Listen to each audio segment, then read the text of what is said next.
so many of us, we believe this lie that these labels are somehow permanent or that they're true. And we let them take root in our identity. And they're not. They're like Post-it notes where they have like this light adhesive. And if we decide I'm taking that label off of me and I'm reclaiming who I am. And it started with me believing, oh, no, I remember that little girl who felt like I'm destined for greatness.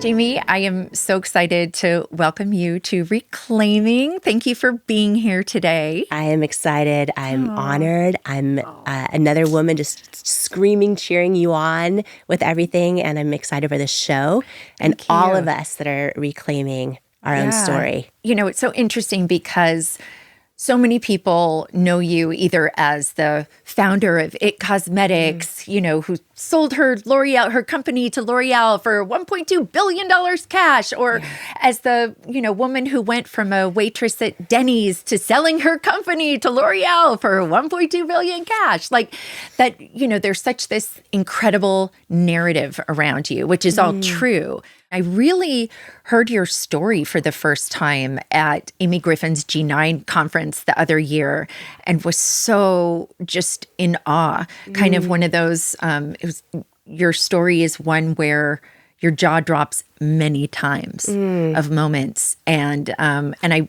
excited to get into all that. But, you know, I think for me, I don't know about for you, but for me, I felt like our connection and friendship really started not long after the conference when you noticed that I was feeling a little left out in a social situation and you like brought me into a conversation and we just kind of connected soul to soul and have just really enjoyed each other's company ever since then. So Yeah.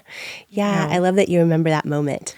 Oh my gosh. And, Yeah. Well, and I remember too, and we can chat on it later, just about you're not having yet celebrated your success at that point. Yes, that's true. We had the best conversation and you were saying, what did you do to celebrate, you know, when you went from waitressing at Denny's, which I love that job, but to building $1 billion company. Like when I was waitressing at Denny's, Monica, I had so much self-doubt at the time. And I, at that time, couldn't have even imagined, you know, believing I was worthy enough of building a company, of doing all of the different things that I eventually have done. And I remember you asked me, how did you celebrate? How did you celebrate selling your company for $1 billion? And I was like, I don't know that I have yet. And it hit me, that question hit me. And, you know, for anybody who has ever kind of like finally gotten the goal and then they're almost like right on to the next thing, I realized through the power of that conversation, I need to learn to celebrate a little bit more. So definitely working on that. Well, I think we both in different ways, I think through different, I don't know, the word journey, so overused, but journey, path, whatever it is. I feel like we both have said to each other about wanting to find more joy. Yes. And noticing the joy more and hunting for the joy more. And so I think there is all that. And that's, you know, definitely something I've been working on. I think that's so beautiful. I'll never forget when you said to me, you saw the playground at my house for my kids. And you're like, it'd be great for us adults to just go and just be in the playground and play. I'm like, you're right. Okay, but we need to back up, and you need to explain that this is not just any playground. This is not like a few swings in a backyard. This is it's like, what did you build? It's a thing. I was raised in a dirt sandbox. Like I remember, how old was I when we were able to buy like a swing set? You know, I think it was from Walmart or Costco, something like that. That was a big deal in my family at the time. My parents worked so hard. And anyhow, so I just have to make sure at this point I don't mess my kids up. And because we built this very elaborate playground with a little play village. And I remember showing it to you for the first time. But you sharing that was big for me, because I think as adults sometimes we forget to have fun, you know, and I bet a lot of people listening can relate to that. We're like, because there's so much going on. There's so much to worry about. There's so much that we're carrying. And it's like, but to just have the wonder, I named my daughter Wonder, to have the wonder of going, you know what, maybe we should just go play in the playground, and there's a playground maybe take some gummies and maybe just an adult night, an adult version, adult night, because the playground, right? The structures on the playground, we could fit in them. Yes, right. Yes, so yes. It's amazing. It's an interesting idea because you think about it, in every corner, every block of America, there's a public park. There's something there, and so often. We could actually reclaim fun again in our lives. So that's actually a big goal of mine. Yeah. I think I lost it for a long time, working 100-hour weeks and just kind of like driving so hard. Also, thinking I needed to, achieve to be worthy. There was a long time I didn't believe I was enough unless I achieved enough. And so I was just like, that's all I did. And I realized, and for anyone else who's done this, where they like finally get the goal or whatever, and they're like, why didn't that fulfill me? I now know after doing, so much work on understanding how do we actually believe we're enough. Because right now, as we're talking, 80% of women don't believe they're enough. 73% of men. 73% of men feel inadequate and not enough. And so many of us, we bury it. We push it down. We think it's just us. We think like, oh, everyone else looks like they have it together. It must just be me that has self-doubt, that thinks I'm not enough. And I think, I love that beautiful moment that you shared. When I saw you and I was like, is she feeling like a little bit left out? Because if anyone's ever been in a circle of women talking or people talking and you kind of feel like you're not in it, I've felt that. I have felt that. Oh, I felt it so many times, like as a kid. And then certainly, there have definitely been moments. In fact, I remember and this was a guy who did it, but I was at a small engagement dinner party. And there was someone at the party who clearly hadn't known I was going to be there and wasn't pleased about it. This was maybe 22 years ago. And the guy kept dodging every time somebody was trying to take a photo. And I eventually realized that he didn't want to be in a photo with me. And so it was just that, in that moment, it's one thing when you're kind of at a big party, and this was a small dinner. And luckily there was a guy there who didn't care, and he kind of gave this other guy a talking down to. So, So we've all felt that. And I feel that, so many of us want to make friends as an adult, or we want deeper connections. And I think when we are willing to be brave and actually vulnerable and be like, I know how that feels. And just in case, my new friend is feeling that way, let me bring her in the circle. I feel like that's the ultimate power. Like I'm the opposite of that guy. Like if there's someone that no one will want a photo with, we all have that feeling, whether we want to admit it or not. But I'm the person that will be like, I feel that. I don't want that person to feel that. You know what I mean? And it's like, I feel like that's how we change the world, is like being the person that we want someone to be for us. Like giving what we need, and also to build great friendships. And that was like a beautiful moment, because now, I just love you. Ditto.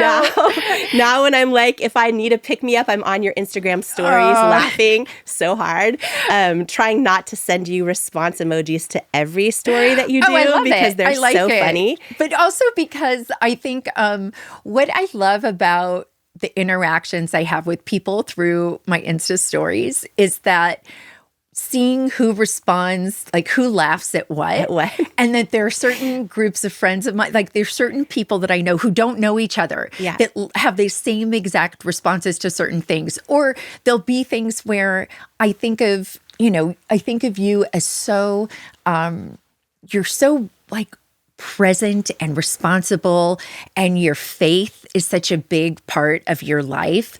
And so I kind of, in my mind, you never actually get angry at anything.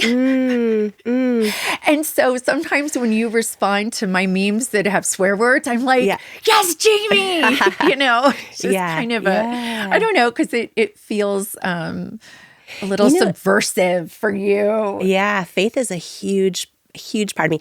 A lot of people are like, how did you go from, literally on the verge of bankruptcy in your living room to building $1 billion business? Like, I worked really, really hard, and I got back up every time I got knocked down, and I figured out how to not listen to all the no's. I mean, there were millions of no's and rejection for years. But I truly believe that it's my faith. That's believing God can dream a bigger dream for me than I can for myself. And I'm like, okay, every time I'd be scared to walk in a room, I'm like, okay, but you know what? If I'm walking in this room, if I'm getting the opportunity, like I know he's with me. So I have very strong faith. Also, I think a lot of people are scared of faith because they feel judged. They feel like they're not accepted. They feel like something's wrong with them, or they like disqualify themselves from it.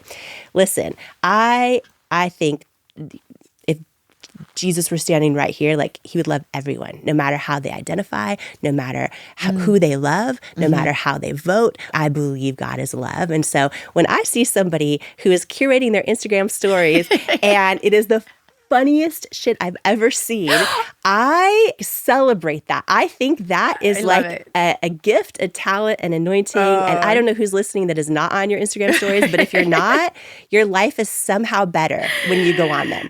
Okay, so now, given that you have this unbelievable success, is it true that you were named a procrastinator or biggest procrastinator in high school? It is true. I wish I could tell you, Monica, I was voted most likely to succeed. Or Monica, I was voted, I don't know, funniest or something. No, I was, and this is like, I don't think anyone's ever asked me this. Like, no one's ever asked. I've never even talked about this, but I love that you asked me, because for anybody who's listening right now who like had someone put a label on them. Yeah, or well, like, I'm a procrastinator. So are you? Yes. Well, here's the thing is like, I remember being a little girl. I remember this moment where I watched Barbara Walters interview Oprah. And I remember Oprah said to her, I've always known I was destined for greatness. She said that to Barbara.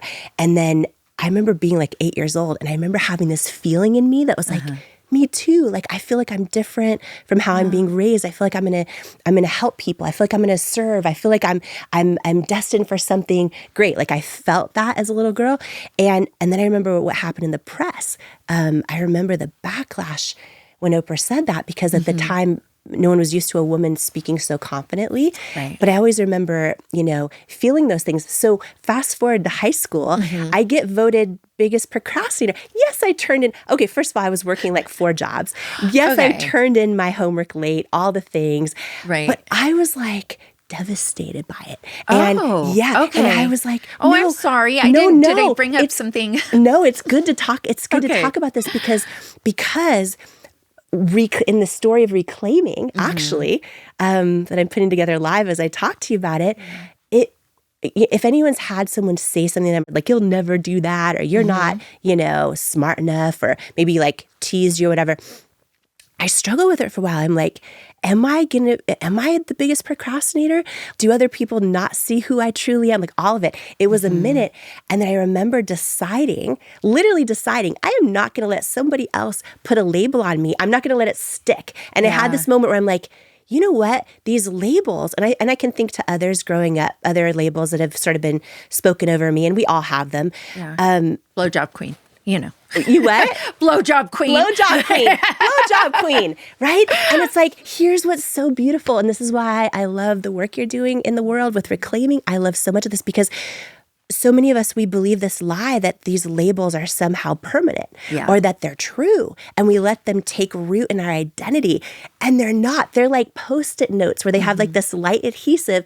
And if we decide, some of us, it's a lot of work to get them off. But for me, I was like, you know what?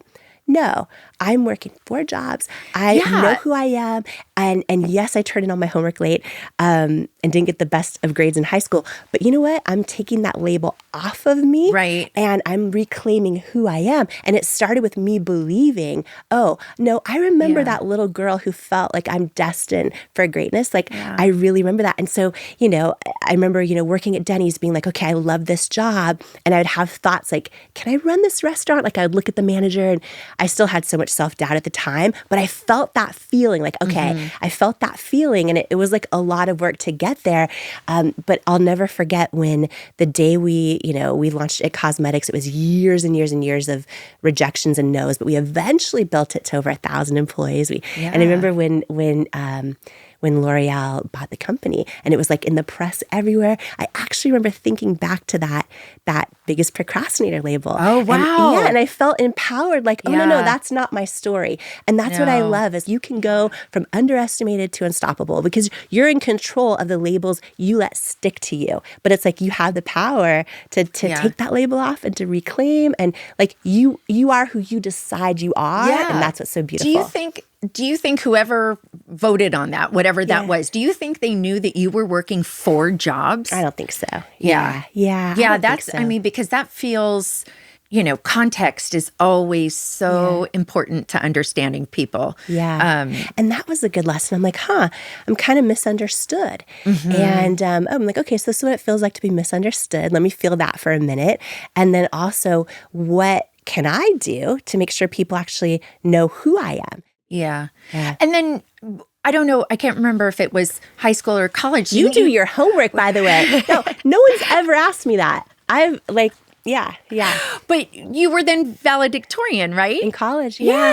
So, I mean, you fucking showed them, girl. If that wasn't enough. What was really interesting to me is I didn't know until I started deep diving for our chat for this. I didn't know you went to business school, so which I should have just assumed because you built this company. But you went to business school, and that's where you met Paolo, your husband, and your business partner, right? And so, and finishing business school, right? You kind of have this fork in the road of, do I go go into the business world? Yeah. But you went into news, right? It was, it's funny sitting here too and talking about stories that I think are moments we all face in our lives that are so relevant to this idea of reclaiming. So no one in my family had ever gone to college. And I remember, paying my way through college and then getting into Columbia Business School and loved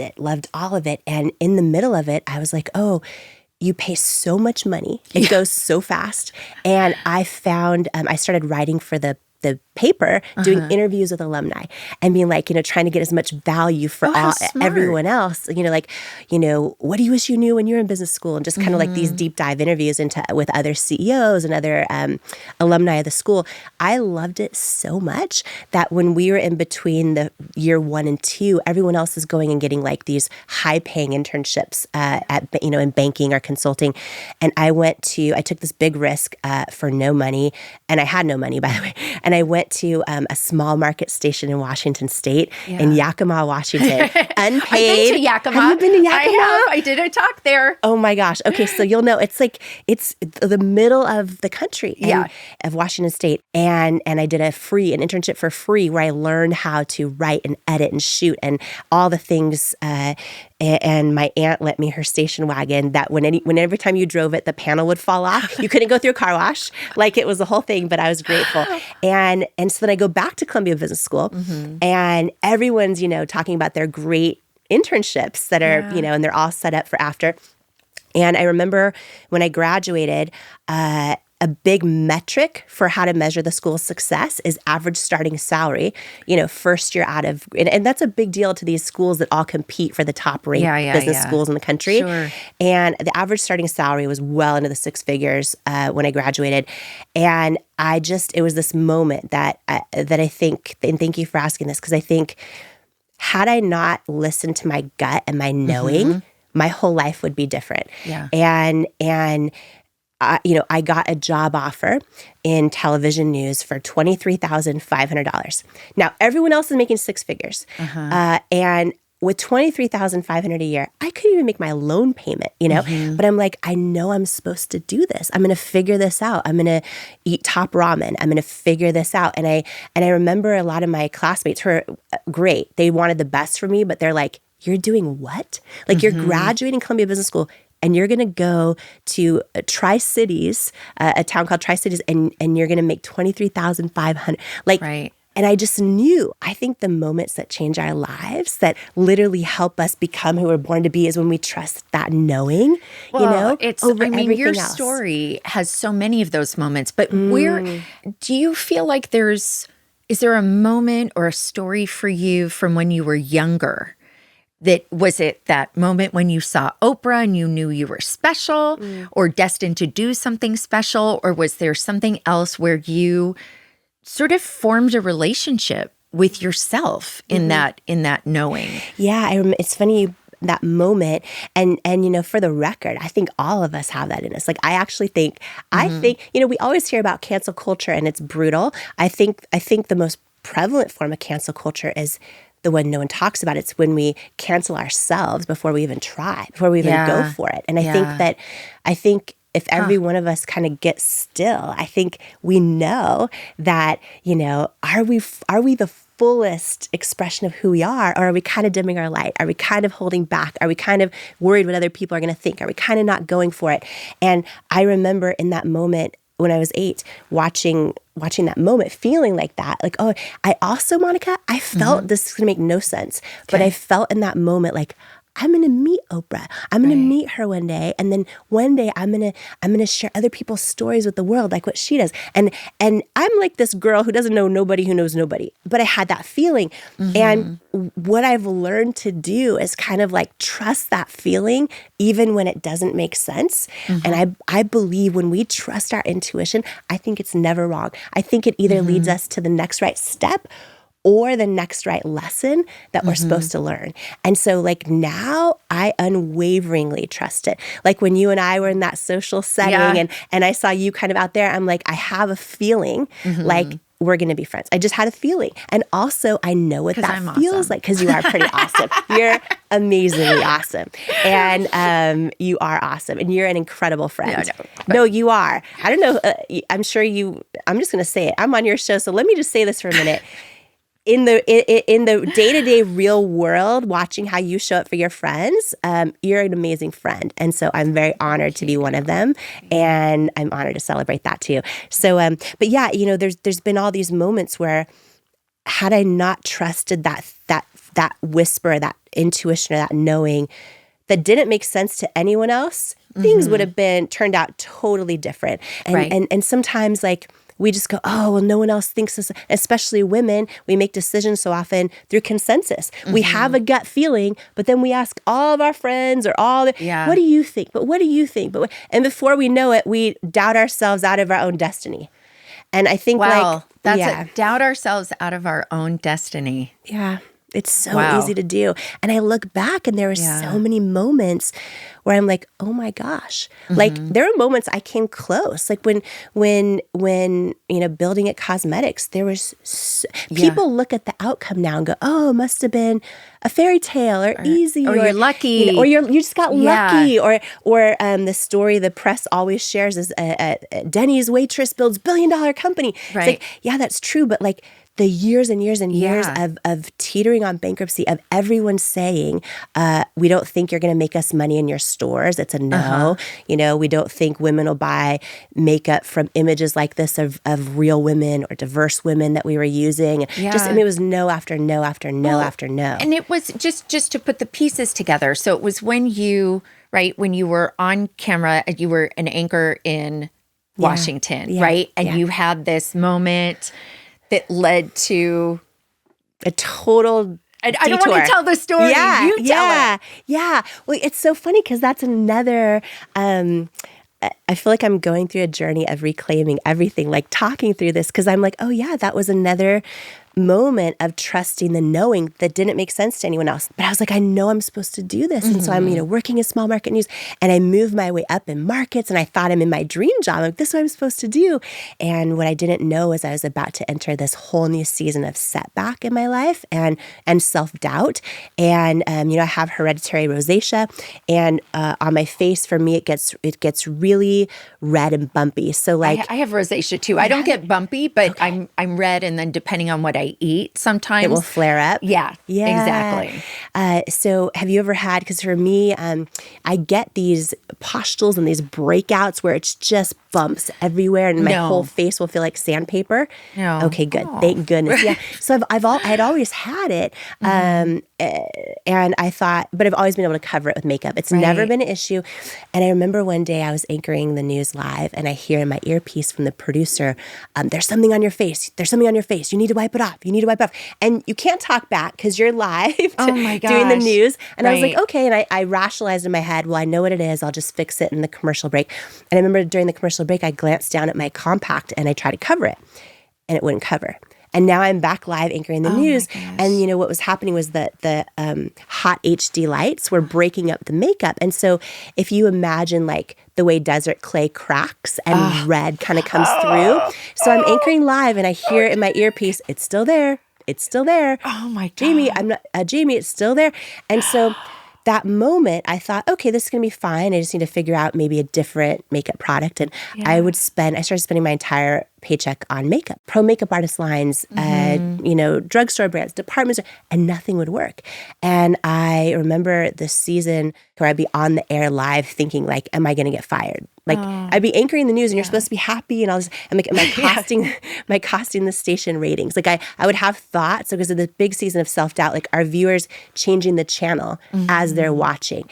And I'll never forget this moment where, and a lot of us have had moments like this in our lives where I was like, wait a minute, this makes no sense. There are thousands of makeup companies out there. Why does nothing work for me? Yeah. Right. And then I had this other moment where I was like, well, if there's nothing that works for me, there's probably a lot of other, people that have just given up on makeup. They feel like nothing works for them. And I was like, what if I could figure out how to make something that would work for me? It'd probably help a whole lot of people. So it's like this, almost like this idea, this gut feeling, this whisper.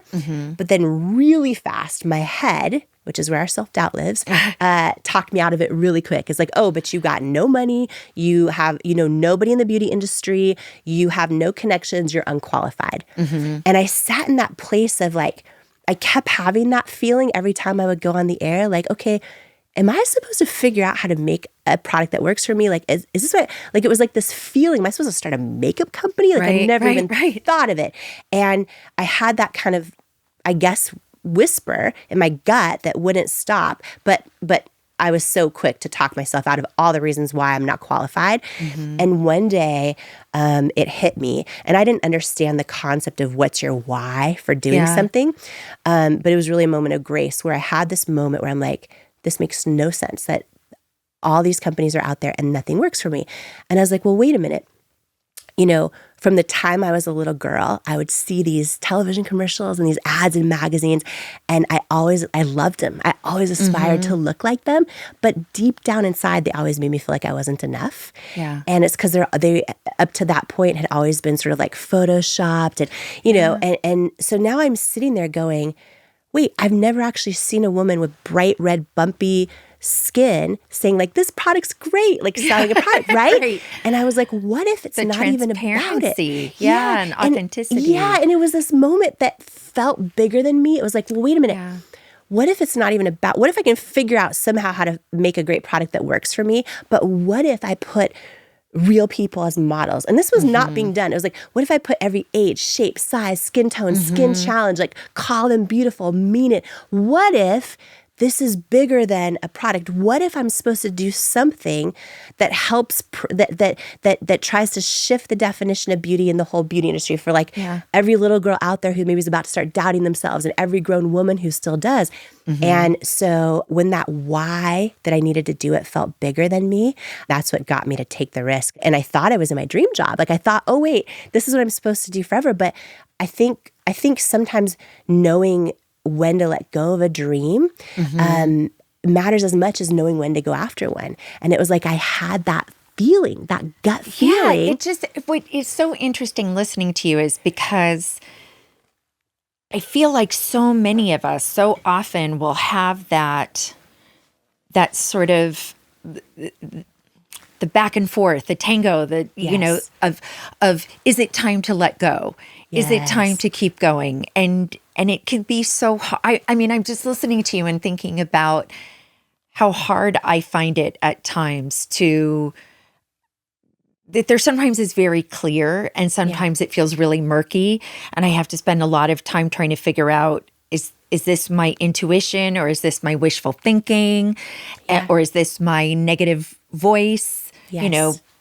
being an asshole. Yes. And is there anything in your body that happens that you notice? Yeah. Okay. I love that you said that because I still have that a lot where it's not clear. Like it'll be something I'm considering. Okay. And it's not clear.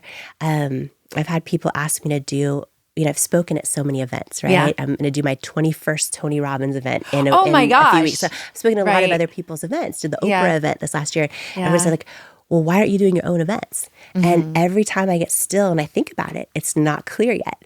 And so I wait. I will wait. And I think that's okay. I think it's okay to go, am I hearing my intuition right? And if you're not hearing it yet, I think you wait. And I think that's normal. And I think our intuition is like it's like a muscle that we build, and I think it takes time. One of my favorite ways to do this is I'll sit and I'll think about, if anyone's like, gosh, how do I even hear my own intuition? How do I decipher between my self-doubt, my human ambition that may come from trauma, and my own intuition? Like, how do I tell the difference? And two things that have been helpful for me.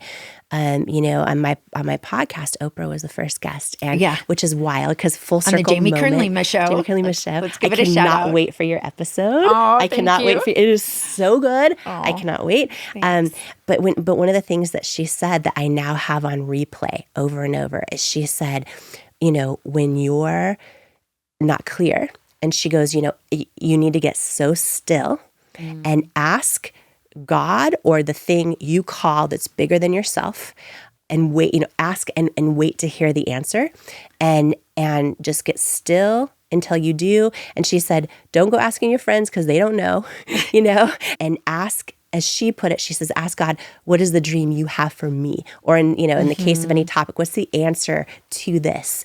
And you just wait until you hear that feeling that's clear, that's either the next right step. And then the key is just trusting it. Yeah. Trusting, right, that it's supposed to. And one thing before I forget that I've found helpful is like, okay, how do I make my intuition stronger? For someone who's like, how do I build it? How do I, I like to look back at moments, and everyone can do this, is look back at moments in your life where you had that gut feeling, but you didn't trust it. Yeah. And think about those moments. Remember, how did it feel? And then think about when you didn't trust it, what happened? And similarly, when maybe you had this thing and all your friends are like, no, don't do it, but you trusted it. Like, what are moments in your life when you trusted that gut feeling? And then what happened? And the more we think about those or focus on those, that familiarity in our body grows. And I think it helps us almost like muscle memory in a way. It helps us more quickly identify, like, oh yeah, I think this feels right enough to go for it. I think, I sometimes feel like when I'm trying to have the kind of inner conversation or the conversation with the universe, and it's like, please make it idiot proof, like undeniable, that is good. That it is, because I feel like I can tease things apart so much in a way that is, I can spin myself in circles when I'm trying to, I think, listen to the intuition. But it's there at times. I mean, when I was doing my TED Talk and I had this experience, right, where this young guy hit on me at a whole thing, and he was like, I'll make you feel 22 again. And it was just a crazy moment. I gone back to my hotel room and I was on the phone with a friend, like telling him this story. And when I hadn't even been asked to do a TED Talk yet. This was my very first talk, the Forbes 30 Under 30. And so when I started working on my TED Talk, I was like, I think I'm going to tell this story in the beginning, and because people need to laugh. And a very, very smart, powerful woman who gave me advice on my talk said, do not do this. Do not start with this joke. This sexualizes you. It's diminishing. It's this, it's that. And it was a very strong knowing for me of, no, I think this is right. And I think there needs to be this collective tension that's broken. Yes. And yeah, and it was the right thing for me because I needed, yourself. So I love that so much. Your TED Talk, I remember when I saw it. And it was like instantly, I was like, this is so genius because every one of us can relate to the things that we did in our early 20s that we would never want broadcast somewhere. Every one of us can relate to that. And then also, I felt it just instantly, like had I not known you, it instantly made you human and made you feel like me. Like it was a genius, right? One thing you said that I think is so good because a lot of people crave mentorship in their life, or they think, oh, I just need a mentor, this or that, or they have mentors. I love the mentors in my life are life-changing. But what I think has been huge that's so important is that back to our talk about intuition, exactly what you did is like, and when I even think about building at cosmetics, because the impossibility of breaking into a beauty industry, of literally having no money and of being told no for years and of eventually passing all of the biggest companies, the impossibility of that could have never happened if I would have listened to what all the mentors told me, right? And when you have that woman who probably really is incredible in a lot of areas tell you, Monica, don't do that. A lot of us, when we have mentors tell us things, we just accept it. But I think that it's so key to no matter what a mentor or someone you revere or a parent or a friend or whoever tells you is like, okay, thank you for that advice. You're amazing. But then also like filter it through your own intuition and go, does this feel right for me? I think what can be helpful to me, because I'm a big proponent of the kind of kitchen cabinet way of doing things, is that I think sometimes hearing someone else whom you respect, like hearing their advice or their opinion on something, even if it's different than mine, it does allow me to see it helps me shape and sharpen in a way that I know, because, oh, look, it's still loud even against that. Or there'll be times where someone will say something and I'll just think, oh, I didn't actually think about that. And that really changes my perspective. And then everything kind of softens in a way that I'm not sure if that makes sense. Yeah, it makes so good. Yeah, and you feel it in your body. That's you bounce off your kitchen cabinet. What do they say? And then they might say something. You're like, oh, no, I still feel resistance to that. And it almost strengthens your conviction of my gut is going in that direction. Right. Do you always trust yourself no matter? No. Do you feel like you trust yourself more now than ever? Yes, I do. I do feel like I trust myself more. And I also think there's certain areas or lanes where I trust myself more than in others. So a lot less in romantic relationship. And I feel in the podcast, I think in the show, I think there have been times that I have trusted myself more. And been lucky to have a great team who has gone along for the ride. So which is great. But it's, I want to make sure we go through this story, because you have this incredible period where you and Paolo start to build It Cosmetics. Reclaiming is brought to you by Audible. You know that feeling when you can't decide what kind of romance you're in the mood for? Well, at Audible, you don't have to choose. Their romance collection has something for everyone. So maybe you're yearning for a royal romance with a duke, or perhaps you're dreaming of a perfect enemies to lovers rom-com. They've got your next adventure waiting in the city, on the hockey field, or if you're feeling really adventurous, in entirely different realms. Dive into hilarious modern rom-coms from Lily Chu and Allie Hazelwood that'll have you laughing out loud on your commute. Or get swept away in an epic romantasy series from Sarah J. Maas and Rebecca Yarros. Or lose yourself in timeless classics like Bridgerton and Outlander. So, ready to fall in love? Your first great romance is free when you sign up for a 30-day trial at audible.com/reclaiming. Because sometimes the greatest love story is the one you hear. That's audible.com/reclaiming. As I hear your story, you go through this period and you call it your season of setbacks. And for me, it was really interesting because it felt kind of akin to my dark decade, where you are swimming against the tide. And you're having to constantly bring yourself back to yourself, to your knowing, to your, I mean, can you talk to me a little about that period and how you guys how you kept going? We, on our honeymoon flight to South Africa, we wrote the business plan to It Cosmetics. How romantic. So romantic. Oh my gosh. Anyone who has ever worked with a partner or family or friend can relate to how that is like the least romantic way to start a marriage. But we both got back and quit our jobs, poured every penny we had, which was not a lot, into this thing. And I was like, okay, we just have to figure out how to make a great product. If I can make a great product, it's going to be life-changing. And sometimes when you don't know what you don't know, that is a gift. Yep. Because you just go head first.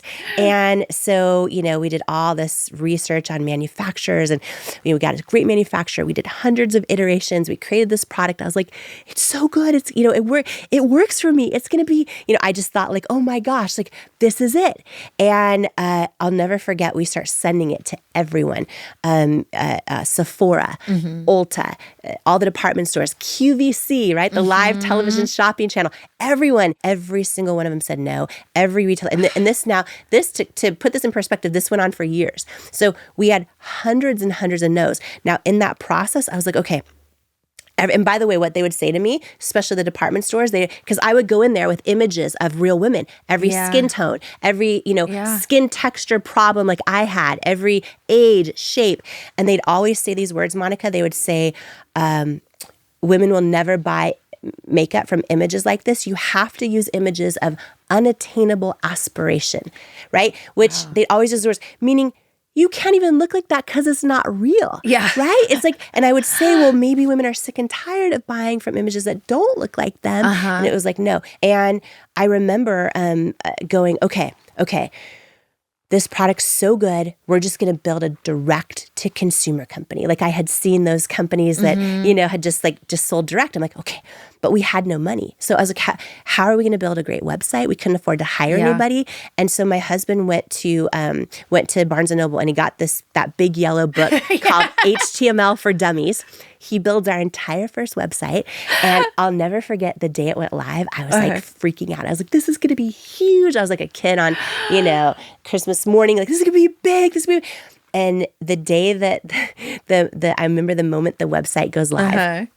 And I'm like waiting, right? Oh. And the entire first day goes by, no orders. The next day goes by, no orders, right? The day after, no orders. And finally, I did to him what's so easy to do if you work with someone you love. I'm like, it's broken. You did it wrong. I'm like, there's no way this product is so good. There's no way you built this website right. And we're just getting no orders. And then the days go on, the weeks go on, no orders. And the moment, I'll never forget this, the moment our first order came in, I was like, I knew it. I was like running around our office, which was our living room. I'm like, I knew it. And he comes up to me and he goes, that was me. He goes, I placed that order to prove to you it's not broken. I didn't do it wrong. And I'm like, oh. And this just was terrible. And it just went on and on. And I remember, just sharing this for anyone right now who feels like they're not getting the traction on their dream and people keep saying no. And like, it's so unglamorous behind the scenes. But I started stalking everyone on LinkedIn. So I would go to like QVC, Sephora, Ulta. it didn't even matter what job they had. I would send them a sample, send samples. I remember we finally got a meeting at Sephora. I could barely afford the plane ticket to San Francisco. I was like, what am I going to wear? But I was like, okay, this is it. And I remember flying there and I remember the doors opening to their high-rise building on Market Street. And it's so beautiful in their offices. And it felt like almost like Anne Hathaway in Devil Wears Prada when you're like, where am I? And anyways, it was one of the most brutal meetings where I remember pouring my heart out. I remember the whole team was awesome there and they were like excited. They love entrepreneurs. But it was one person, the head buyer at the time, or the buyer in makeup at the time. And I don't know if you've ever been in a meeting and you just feel like someone's like not for you. Oh, yeah. And you're like, just trying so hard. Oh, yeah. And I remember she stopped the meeting and she's like, because I was like, and people are spreading the word. And and at that point, we were barely staying alive as a company because we were doing like 1, maybe 2 orders a day on our website that did work. Yeah. And I was like, and people are spreading the word. And she's like, if people were talking about this product, I'd be hearing about it. And I'm not. And it was a no. And I remember leaving the Sephora building, just like, I remember like tears, like, I remember I was in the elevator, it was packed, and I was just trying so hard not to cry because it was like, I didn't want to cry in front of Sephora people. I'm like, I want them to see me as a CEO, and one day we're going to be in their stores. And I was like trying to hold back tears, and I was dreading having to call Paulo and say it's a no because I didn't know how we were going to stay in business. And it just kept going. It was like everyone we sent samples to was a no. And I'll never forget one no in particular that ended up being, well, 2 no's that were really big, life-changing, is that, we'd sent hundreds of samples to QVC.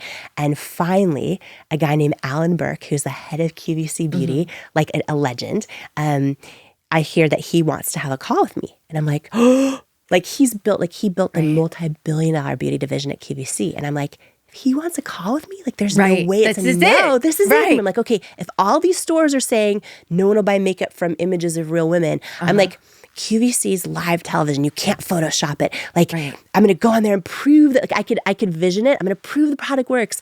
And after sending him so many samples, I get the call and he's like, hello, Jamie, Alan Burke with QVC. And I'm like, Alan, it's so great to meet you. And he's like, listen, I wanted to call you directly. And I wanted to tell you that we've received your samples, all of them. And, and I was like, okay. And he's like, and we've had a buyer meeting with the entire buying team. And he says to me, it's unanimous that you are not the right fit for QVC or our customers. And I remember first of all, tears just streaming down my face, hoping he couldn't tell I was crying. And I was like, oh, but Alan, I am the right fit. And I start telling him all the reasons why I love QVC. And he thanked me and said it's a no. And I'll never forget that day. Like, I remember crawling under my covers, just like bawling, just like crying myself to sleep. And then waking up the next morning, hoping it was a dream, and then realizing it wasn't. Yeah. And I remember just like getting so still and praying and being like, are we even supposed to do this? We have no money. We're teetering on bankruptcy. Everyone is saying no to us. This freaking sucks. We can barely pay our bills. And I'm like, and every time I would get still and I'd pray about it, I felt so strongly like I was supposed to keep going. Like, we're supposed to keep going. I'm like, God, am I hearing you wrong? Like, because no one else seems to agree with you. Like, am I hearing this wrong? And it was like, I think the moments when we're getting told no by other people or in our own brain, our own self-doubt, we're telling ourselves the strongest no's. If we get still, if we meditate, if we pray, we get a knowing. And so I was like, okay, I can't shake this knowing. We've got to keep going. And we did. And we kept going. We kept going. We kept going. One potential investor that I was like, okay, we're teetering on bankruptcy. This is going to be our saving grace. This is this big private equity company, very famous. Like, they make all these unknown brands, big products we all shop for in stores, and they'd gotten a hold of our product, loved it. We started doing meetings with them. I'm like, oh my gosh, if they invest, they're going to help me get into all these stores that are saying no. They'll use their power. I had like I basically put this dude on a pedestal thinking like, okay, if they invest, it's going to be our saving grace. And we did all the meetings and we got to the final meeting. We had lawyers involved at that point because they were going to invest. Oh my gosh. And my husband and I, Apollo, we flew up for this final meeting and we presented the whole future product pipeline. At the very end of this meeting, the head investor was about 3 feet from me. And he says to me, congratulations, this is a really great product. Like, you should be really, really proud. But it's a no. We're going to pass on investing in IT Cosmetics. And I was just like, okay, can you tell me why? Because feedback is usually a gift. And he got really still and he got really quiet and he just stood there. And he says, after like a few second pause, it felt like an hour. He says, and he's 3 feet from me. My husband's right on the other side. And then his whole team is kind of right behind him. And he says, do you want me to be really honest with you?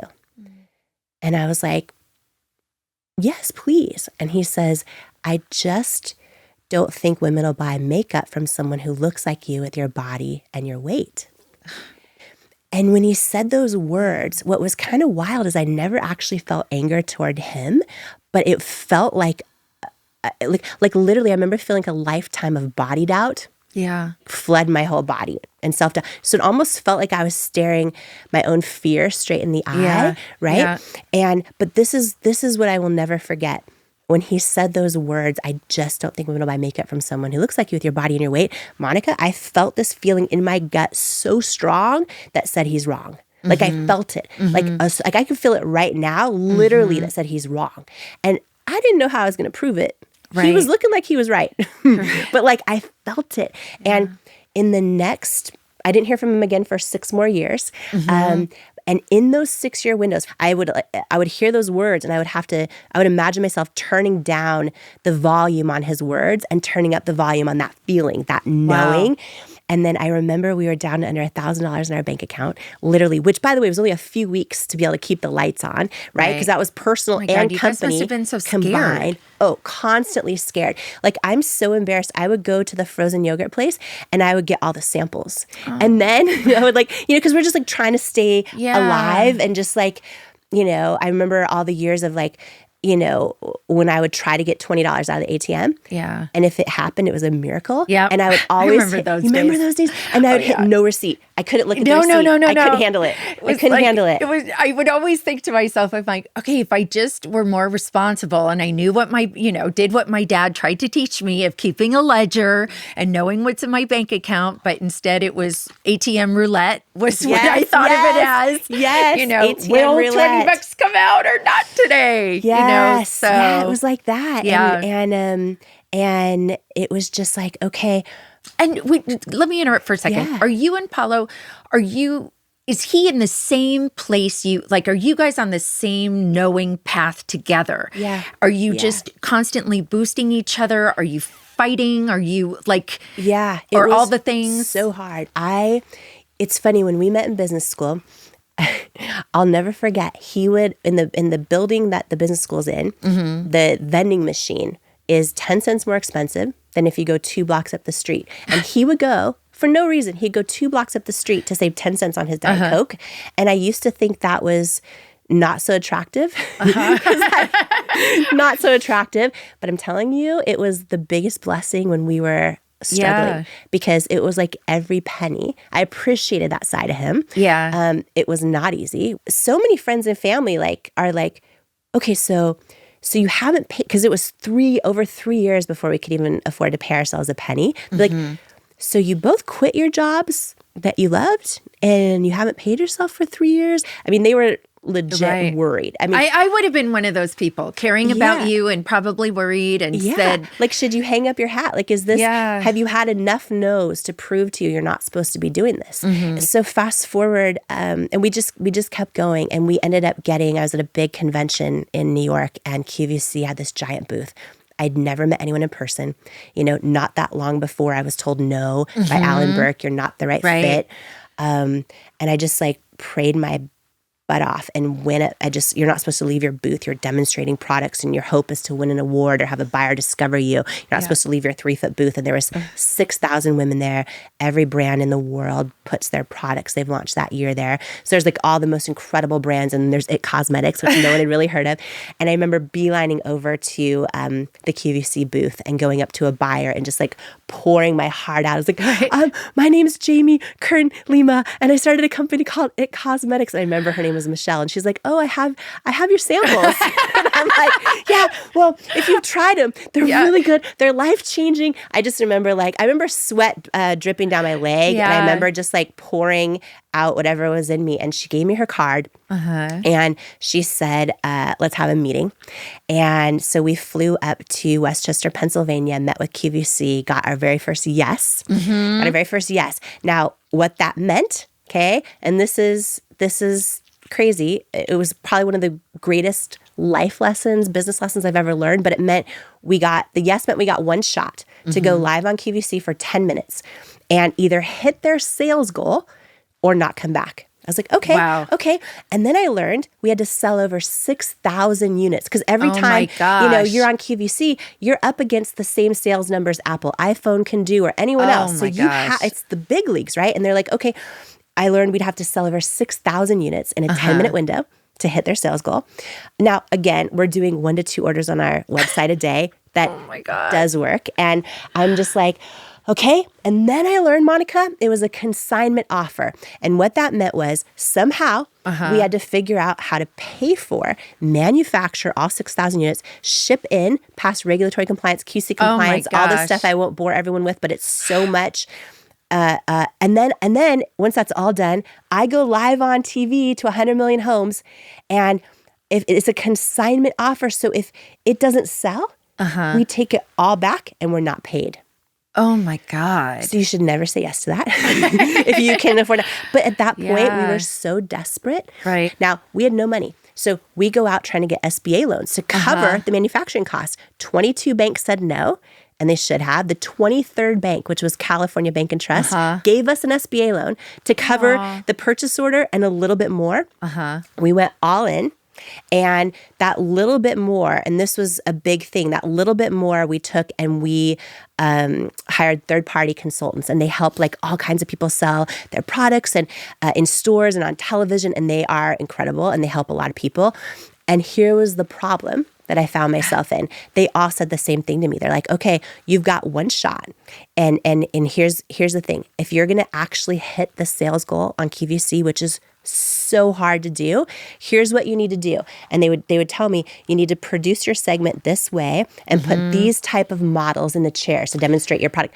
All same skin tone, look like they're 12, have no skin issues. And I'm like, okay, I get that that's what sells in magazines and blah, blah, blah. I'm like, but what if? I'm like, what if we go on air and I have like a woman in her 70s or 80s and I have another, someone with hyperpigmentation and someone who's dealing with acne and, every age and shape and size and skin tone. What if I take my own makeup off on live TV and I show my bright red bumpy skin and I prove the product works? And they were mortified, like literally mortified. And here's the thing, they wanted me to win. Right? Just like the woman with your TED Talk. She wanted you to win. And I was so stressed out because I was like, what are we going to do? And I remember having a moment where I'm like, okay, maybe I should do it their way. Maybe I should listen to these third-party consultants. I'll put, the type of models they're saying to use. Right. And maybe then it'll work and I won't go bankrupt and then I can try it my way. Yeah. And I remember sobbing my eyes out, being like, God, this feels so heavy. I feel like the next time I walk in that door in the QVC building, I'm either going to come out bankrupt Oh my gosh. or I'm going to come out with my whole life changed. And I wasn't scared for television. I've done that my career, but it was the weight of this decision. And I remember thinking, okay, should I do it their way? And then I remember, Monica, these words came to me that, because I know you cannot fake authenticity. Yeah. You cannot. People are smart and you cannot. You cannot. The second we show up as our representative and try to be someone who we aren't, we create this barrier of disconnection where people can't connect to us. Yeah. And I remember this feeling or these words came to me that that while authenticity alone doesn't automatically guarantee success, inauthenticity guarantees failure. Yeah. And I just felt that and I was like, okay, I know what I have to do. Yeah. And I was scared shitless. And I remember walking into the QVC building because I was like, we've got one shot. So I walk in. I had on double Spanx, 2 pairs of Spanx. I did not care how I looked. I was sweating so much. Oh, that would be me. I'm such a flop sweater. Oh my gosh. Are you? Oh yeah. That's why it's so cold in here. I love it. I know I'm not sweating at all. I love it. I was like, I can't sweat through my dress on national TV. I was so stressed out that I was sweating so much. So I had double Spanx trying to not sweat through the dress. I walk in, I'm about to go out in the studio and I learn right before going live to 100 million homes, I learn, okay, you're not guaranteed your 10 minutes. What? So they know by the second if you're hitting numbers or not. So you can go all of a sudden live to 100 million homes and you're like a minute or two into your presentation and you think you still have 8 minutes. Oh, but I couldn't do it. All of a sudden, if you're not hitting numbers, there's a clock on the floor that's your 10 minutes. Your clock, you think you have 8 minutes left, your clock jumps to 1 minute and you know you're done. So I learned that and I was just like, I don't know that I've ever, this is one of the moments I've prayed harder than ever. I remember walking out to set, literally shaking. You go out, you're in the studio and there's cameras and then you're there with the host and the host was amazing, thank God. And I remember the moment the bright red on-air light comes on. Oh my gosh. And the clock was like 9:59, 9:58. Okay, we're now live.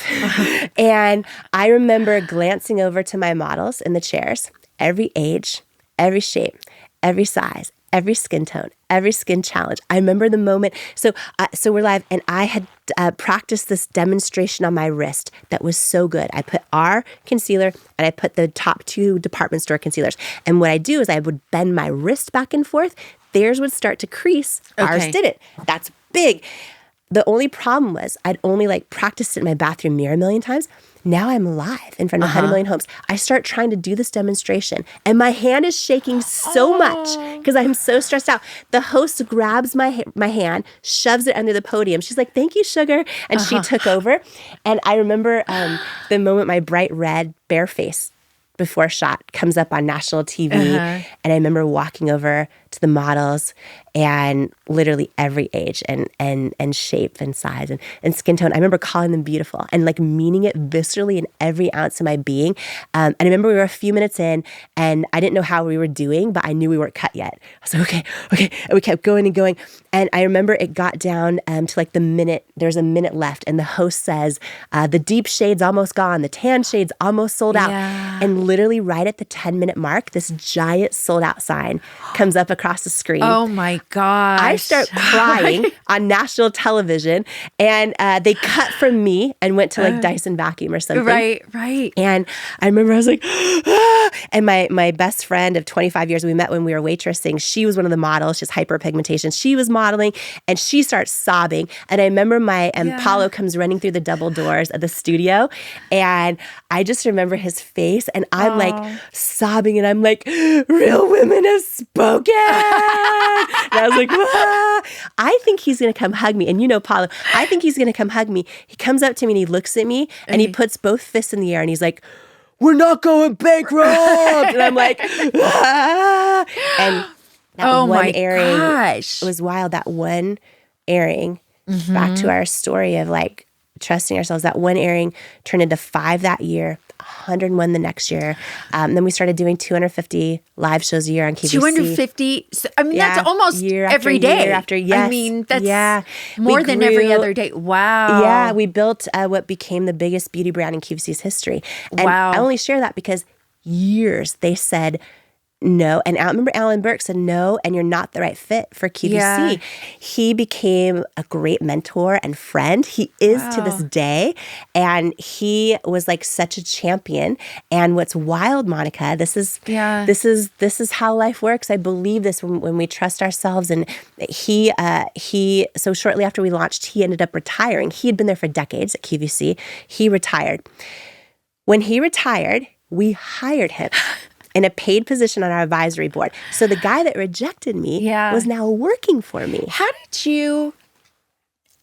you take whatever feelings you had? Here's Alan Burke instance. And it sounds like there are many because you ended up being in all of the stores that had turned you down, right? Yes. So what was that?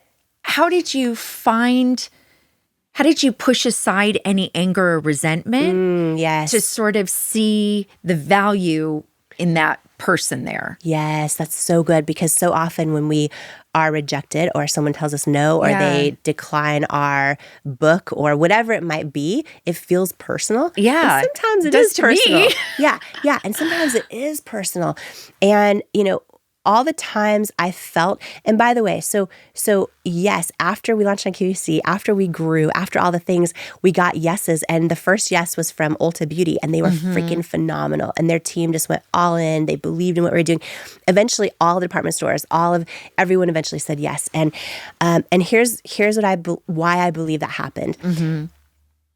We didn't get into Sephora for 6 more years, even after we were number 1 on QVC. And at that point, I was like, but now we're going to make you money. How is it still a no? How is it? And sometimes you just never know why. And it is so easy to take it personal. And even when it is, often it isn't. We just think it is, but it doesn't serve us, right? And so I remember a lot of moments I would go to Paulo and I would just be so upset and hurt and tell him all the reasons why I know this is personal.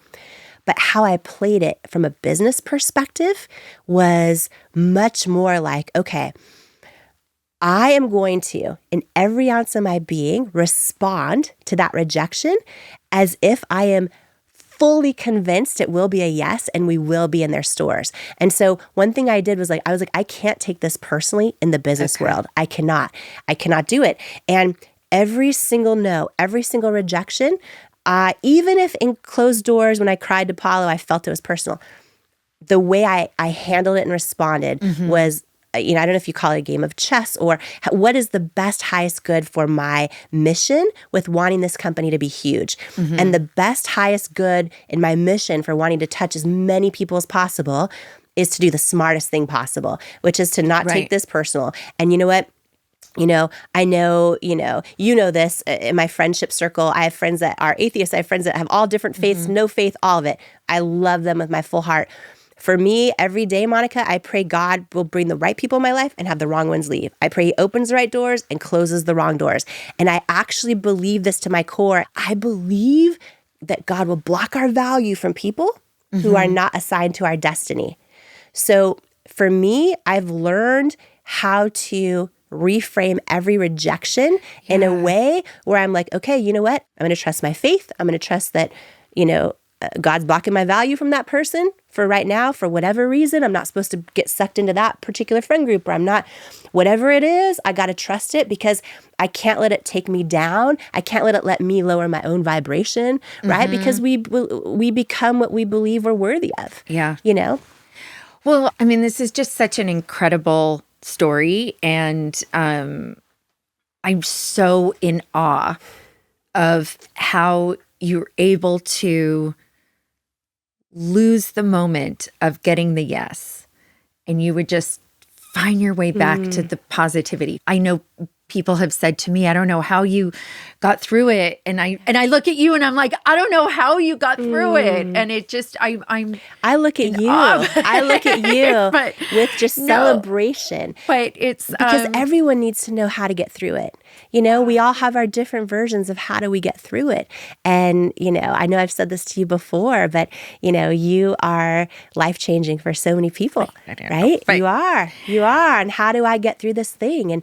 And I hope my story in some small way is that, today for someone who's maybe just like, gosh, I really felt like I wasn't going to make it. I felt like, why do I believe in my art so much, but no one's buying it? Or I believe in my message so much, but we don't got any likes on Instagram. Right. I believe in my book so much, but every publisher's rejecting it. Or I believe I have so much love to give. Why does everyone on this dating app suck? We all, I think what's so beautiful about Reclaiming and about your show and about the conversations you're having is that we need to hear these from each other so that we all feel less alone and more enough and know it's not just us. Right. There's this quote and it just hit me and some of the producers, it just hit us in this really deep way. And it is, I wanted to be loved more than I wanted to be me. Yes. Can you just sort of talk to me about where in this whole process were you when you had this, I don't know, uttering, epiphany, realization? Where were you in this journey? What was going on? How did that shift? Yeah. So for most of my life, I thought I needed to achieve enough to be enough, or I needed to make enough people happy, or I was such a people pleaser. I needed to just make sure everyone was happy in the room. And if someone wasn't happy, I took it personal, especially starting college age, just thought, oh, why don't I feel like I'm enough inside?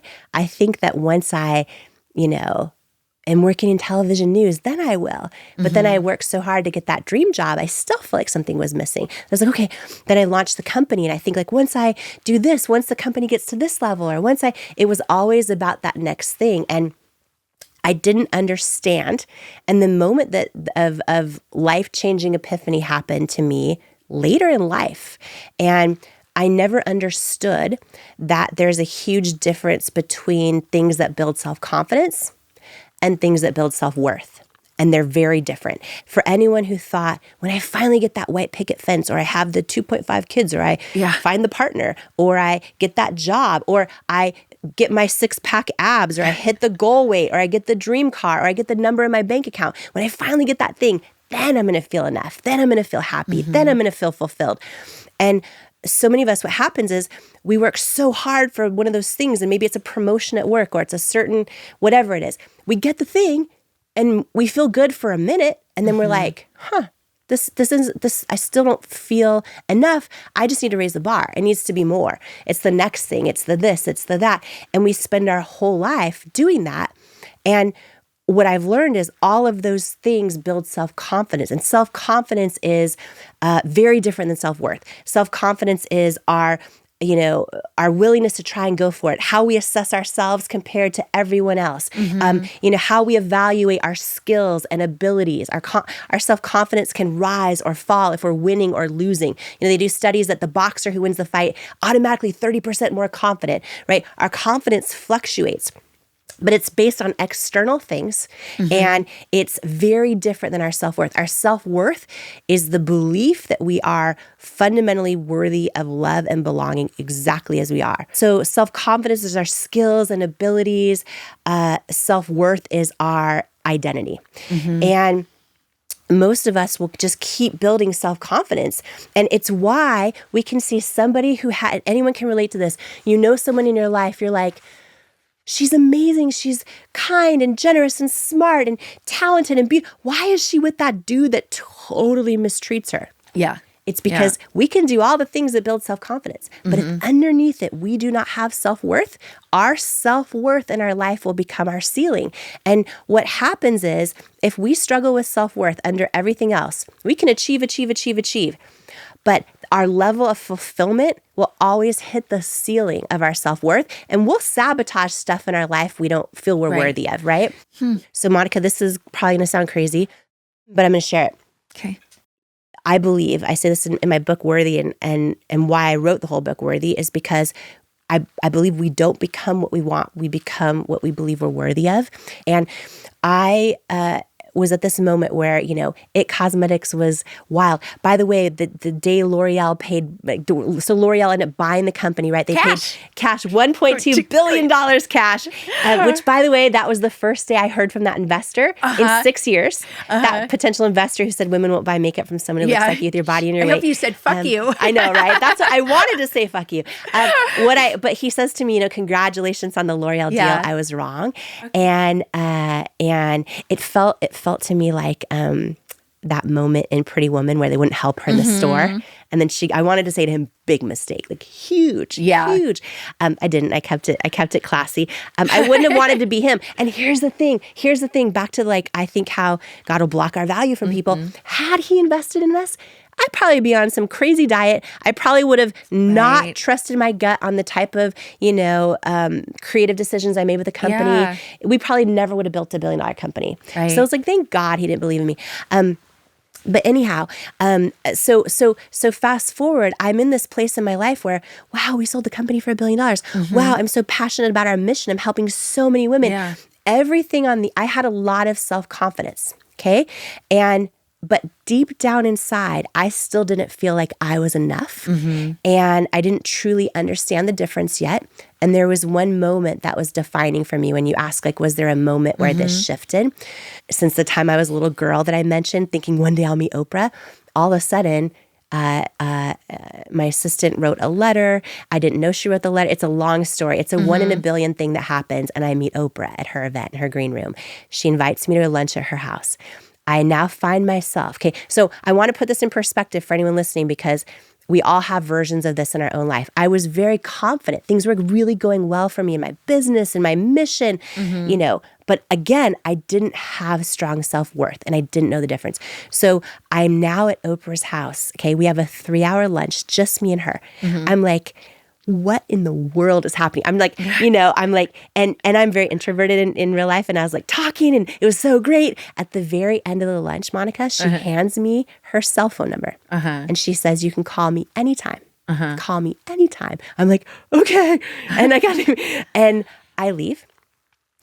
I did not call her for 4 years. Wow. Okay. In that 4-year window, I told myself stories like, oh, I just need to wait for the perfect thing to say. Then I'm going to call her. Or, oh, like, I bet everyone wants something from her. Like, I'm going to prove to her, I don't need anything. Like, I don't need a new car. Like, all the things. Jamie Kern Lima, look under your seat. Oh my gosh. And I was like, and then 4 years later, it hits me one day. The reason I didn't call her is because deep down inside, I did not believe I was worthy of being her friend. Mm-hmm. Now, that is a lie. I am a kick-ass friend. Yes, you are. And so I was like, and I knew it and I felt it, like that is not true. But that is why I haven't called her. That was the moment I literally was like turning down the volume on my self-doubt and like turn the volume on that knowing. Our knowing knows every single one of us is fully worthy, exactly as we are. I don't care what your past mistakes are. I don't care what you've succeeded or failed at. It does not matter. You are innately worthy exactly as you are. That was the moment I picked up the phone and called her after 4 years, right? And so that was the moment I started this obsession with how do I actually build self-worth, with understanding self-worth is so different than self-confidence. And so self-worth, I think, is everything. The question I ask everyone at the end is if there's something that you're working on reclaiming right now. Could be part of your identity or an aspect of your life. Yeah. I think I'm on a constant reclaiming journey now of not being scared of my own light or how bright it can be. I actually think like we all have, I believe every one of us has callings on our life and destiny that we can fulfill and things that we're here to do. And like Oprah always calls it the fullest, highest expression of who we are. And I don't think I'm there yet. I think I have to embrace my light even more than I do. And I think navigating that and remembering that that no one else should ever tempt us to dim our own light. I don't want to arrive at the end of my life one day, hopefully, God willing, many, many decades. And I don't want to look back and go, oh, I kind of played it safe. Or, oh, I lived as part of who I am, but not all of who I am. I feel like I'm still, in many ways, reclaiming my self-worth, even though like I spend half my life helping other people build their self-worth right now. Like that's what I focus on. And I'm also in that journey of constantly doing that, because I know in my soul I'm fully enough. I know you're fully enough. I know all of us are. And I think reclaiming the truth and just like fully embracing it is what I'm really working on reclaiming right now. And reclaiming fun, by the way. Yeah, and you bring more fun in my life, by the way. Ditto. So I'm grateful for that. Yeah. Yeah. Oh, thank you so much, Jamie. It's amazing. Thank you so much.